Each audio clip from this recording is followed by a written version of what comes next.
Good morning and welcome to the weekly pet pairing. I always say good morning because it's always morning for me. Don't know what time it is for you, but you know, I always film these in the mornings, specifically on Wednesday mornings, taking my Auric Glola so that we can, you know, get through the motions of this a little bit faster, because I was taking my sweet time this morning and we need to be done in like half an hour. So let's be efficient here. Okay, I've got a qualm to share. When the hell is that Charlotte Tilbury cream bronzer ever going to release in like Cult Beauty or, you know, any other retailer that isn't Sephora or her own website? I could order from her own website, but I would have to pay for shipping and I wouldn't be able to make, you know, any use of discount codes such as on Cult Beauty. So I really just want this to come on Cult Beauty. I'm a little bit worried that when it does, it will sell out like hotcakes and I will not be able to try the shade that I'm actually really interested in, which is the fair shade, which seems to have a very interesting tone and leans more on like the contour side than really the bronzy side. I'm just really interested in this bronzer. Okay, I'm going to put on my concealer now, my Clarins Instant Concealer, obviously depotted. I've just been like super intrigued by this bronzer ever since I saw the photos, like the promo photos, because the packaging makes me feel like there is like a sun on the outer side of the box as well as the outer side of the bronzer packaging itself, and it's like this interesting cream to powder formula. I am still thinking about which shade or shades to get, because I think the fair shade intrigues me with its undertones, but it's not necessarily going to be a very like bronzy shade on me. I think the bronzy shade on me is going to be the shade medium. But on some videos it seems like medium is very similar to the original Chanel Soleil Tendu Chanel. In others it seems much darker and much more warm toned, so I am really confused. So I think for science I might pick up both and see whether I keep both or I sell one of them. Anyway, has any of you tried these bronzers? Which shades? What do you think about them? Do you like them? Do you not like them? Do you think I should try them? Please let me know. I'm going to grab my NARS Light Reflecting Foundation now. I've been wearing this foundation and really enjoying it the past week or so. I bought it not too long ago actually, and my first impression of the foundation was that it's pretty similar to things I already have, and I still stick to my opinion. I still think it's a foundation that in terms of its formula is nothing too revolutionary for me, because I enjoy these types of formulas and I've been trying foundations in that category for years now. But I will say this, I do love how well the undertone of this foundation matches me, because none of the others matches me quite so well. Maybe only the MAC Studio Water Weight matches me as well. I'm still to really notice those light reflecting properties that it's supposed to have. But with that said, the formula is really nice, it lasts really well on the skin, and it just tends to look pretty flawless for a really long time. And I think for like a sheer to medium coverage foundation, for it to have like this kind of longevity is a really good quality, because usually these types of foundations, they tend to wear away throughout the day, which is not something that I mind at all. But with this one I have the feeling that it tends to stay just a little bit better than, for instance, the Estee Lauder Double Wear Nude. I shall zoom you in a little bit. Yesterday I also paired this foundation with the Dior Backstage powder, and it was very curious because usually this is not a powder that helps longevity of foundations in any sort of way. It's just like a very nice natural finishing powder, but I haven't noticed that it extends the life of foundations. And yesterday I noticed that using this foundation together with this powder actually provided a pretty good longevity. I don't know how that worked. I'm not sure what kind of cosmetics magic that was, but it worked really well. And what I'm going to do now is just dust the powder on my face with this big brush. Also something that I have been trying out lately. And only then going with my smooth buffer from Sonia G to like kind of buff the powder with the foundation using these like swirly motions. I don't know that it does anything, but yesterday it worked really well, so I'm going to repeat it today. Because, you know, for statistical significance we need at least 3 replicates.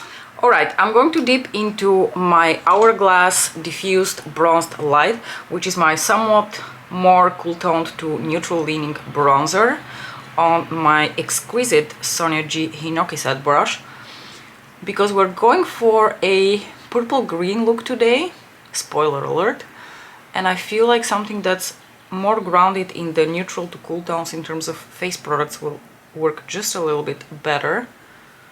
The sensation of this brush, you guys, I think I've repeated in the past 3 videos how much I enjoy this brush for bronzer, but that really should tell you enough about how I feel about it. I'm going to reiterate it obviously a couple of more times in videos as well as in my monthly roundup, just so you're prepared for the repetitive rambling. For blush, I'm going to take an oldie but a goodie. This is Flirtatious from Pat McGrath Labs, which is my favorite, more like neutral cool toned blush, and I haven't actually used it in a hot minute, so let's dip into that using my other favorite Hinoki brush. There are only 2, but they're both my favorite. No science talk today. I can proudly say that I binge watched Stranger Things season 4 in under 3 evenings. I was done pretty much in like 2 1/4 of an evening watching it, which I don't know if it just should be something that I'm proud of or not, but I've been a serial binge watcher before the term even existed. Many years ago, when we would still like download stuff to watch, I remember downloading, I'm taking the Lunar Nude highlighter by the way, I remember downloading the first season of Prison Break, and I literally did not sleep for close to 2 days. That's how bad it is. I am really terrible. I always go into shows that I enjoy thinking, okay, I'm going to, you know, take it one spoonful at a time, enjoy, and, you know, spread the joy throughout multiple evenings. And then I start watching it, and then one thing leads to another, and I'm just like, next episode, next episode, next episode. Oh no, it's past midnight. So I binge watched all season 4, which will only tell you that I really enjoyed it, because I did not like season 3 of Stranger Things at all. I felt like it was a departure from the original atmosphere of the show. They tried something different, and for me it didn't work. There were some fun parts of it, but as a whole it did not feel very Stranger Things-y for me, so I was not a huge fan. However, season 4 was totally a return to the roots of the you know, brilliantness that season 1 of Stranger Things was. I really enjoyed it. I enjoyed it as much as I enjoyed season 1, and I really loved season 1. The year that season 1 came out was also the year that Dark was released, so it's fair to say that it was a great year for these types of shows. Getting onto the eye look, by the way. Dark did win by a hair for me, because I just think Dark may be my favorite TV show of all time. But Stranger Things season 1 was quite up there. My husband claims that season 2 was already not as strong, which I disagreed with, because I actually quite enjoyed season 2 as well. And then season 3 came out, and I was just so disappointed that I didn't even care so much about the release of season 4. And then season 4 was announced, and I was like, okay, you know, for completionist purposes, I am going to watch it. But I was very pleasantly surprised that it hit pretty much all the marks that season 1 did. There was only one storyline that I found boring, and I kind of skipped through it because I just didn't care as much. But everything else, and especially the plot twist at the end of part 1, because apparently I wasn't aware of the fact that they didn't release all the episodes of season 4. They released the first 7, I want to say, and then 2 or 3 more are coming in July. So here I was naively thinking the last evening that I watched the show that this is going to be the last episode of the season, only to find out that they leave us on a cliffhanger until July. Mother effers. Did I tell you that I was putting statuesque through my crease? Anyway, just in case I forgot. Next I'm going to go into my Star Wars C3PO palette, and I'm going to go into this purple shade. I gave it some really deep thought which purple I want to use, because there are a lot of similar purples, but I, you know, settled on this one. This is going to go into the outer portion of my eye and the bring it pretty much like halfway onto the lid, because we do want that purple to shine as well, not just the green. I'm going to apply a little bit just to sketch out the shape, and then I'm going to go in, blend, apply some glitter glue, and layer a bit of the shade over top of that. Did any of you watch Stranger Things? Are any of you into these types of shows? What did you think of season 4? Did you already finish it? What did you think of it? Did you enjoy it, or does your opinion wildly differ from mine? What else am I watching? Oh, I'm also following The Staircase on HBO Max. I know that there is a documentary on Netflix. I was only made aware of that once I started watching the HBO Max series, but it's a bit like a true crime situation. It's a case from the, I want to say, the 90s. In a nutshell, it's about this dude who calls 911 to inform them that his wife fell down the stairs and she dies. And then basically they're like, we think you did it. And he's like, no, I did not. And they went to trial, they sentenced him.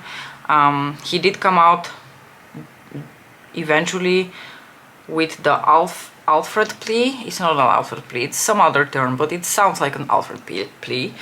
Anyway, it's really interesting. The main characters are portrayed by Toni Collette and Colin Firth. Having seen Colin Firth most prominently in roles like Bridget Jones, seeing him play someone who may or may not be a complete psychopath is a very interesting, you know, departure from his usual, you know, persona on screen. I'm taking my NYX glitter glue very carefully. I'm going to squeeze a bit and then scoop it out. I'm going to spread it like this on the back of my hand, and then apply a generous amount all over the lid, including a little bit over top of that purple. I'm going to take my little brush again and take that purple from the Star Wars palette and just layer it generously over top of that glitter glue situation. And again, we can blend out later, but now mostly it's just to pack on that full-on beautiful color. I'm taking my Sonia G, what's this one called? Something Pro, Crease Pro, and just going to give everything a nice little blend here in my crease. So I've been enjoying The Staircase as well, but I kind of binge watched the first episodes that were released, not realizing that they're kind of releasing them one at a time. So I think there are still 2 more episodes to go, and I'm really excited because I usually watch them on Friday, so I'm already looking forward to that. I'm taking my Celestial Odyssey palette, and now we're going to go into Citrine Envy, because I was thinking what to do for today's look, and then I all of a sudden realized I haven't done anything with gorgeous Citrine Envy in far too long of a time. So we're going to apply that right here in the middle, well, in the inner half of the lid, just using my fingers. This shade just responds best to finger, so I would not really recommend going in with a brush. I think you're not going to have a good time. You're going to have a lot of fallout, and you're not going to get the same impact. So this is a shade that I 100% recommend using your fingers for.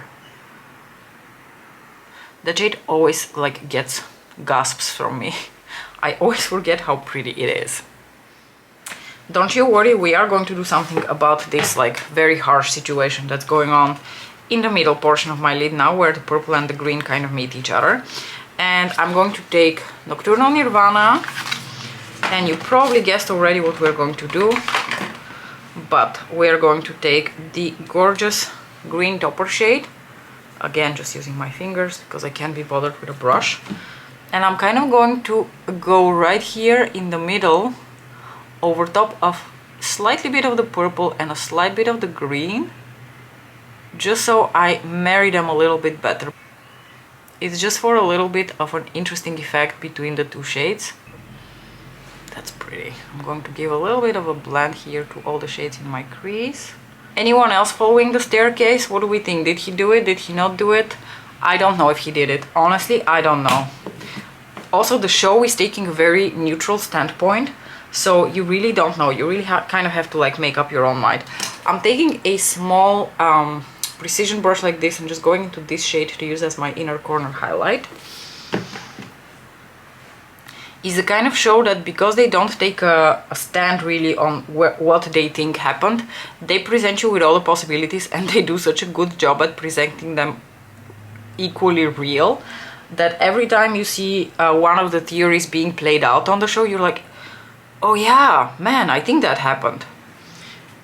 And I will watch the documentary after I'm done watching the TV show, because I'm just curious about the vibe that I'm going to get from the actual Michael Peterson, that's his name. Because, you know, I like Colin Firth and I kind of want him to be innocent. So that's already like kind of giving me a bit of a prejudice for the actual case. But I will watch the actual documentary because I am very curious if I will get a different vibe from the actual person. Wow, I really love how this look is turning out. It's so like mermaidy. You're getting a little bit of like teal flashes and those like warmer green flashes, and then the purple. I dig it. For my lower lash line, I'm going to apply a little bit of Intensifies from Pat, just here in the outer portion of the eye, especially here into the corners, because I want to put down the purple, and that purple also benefits from having a bit of a sticky base, and it also helps dark eyeshadows like this to smudge less on my lower lash line. Now I'm going back into the purple from the C3PO palette and just going to apply that here as close to the lashes as possible. I don't want to be blowing it out too much. I'm taking this little Kiko eyeshadow stick, it's the number 16.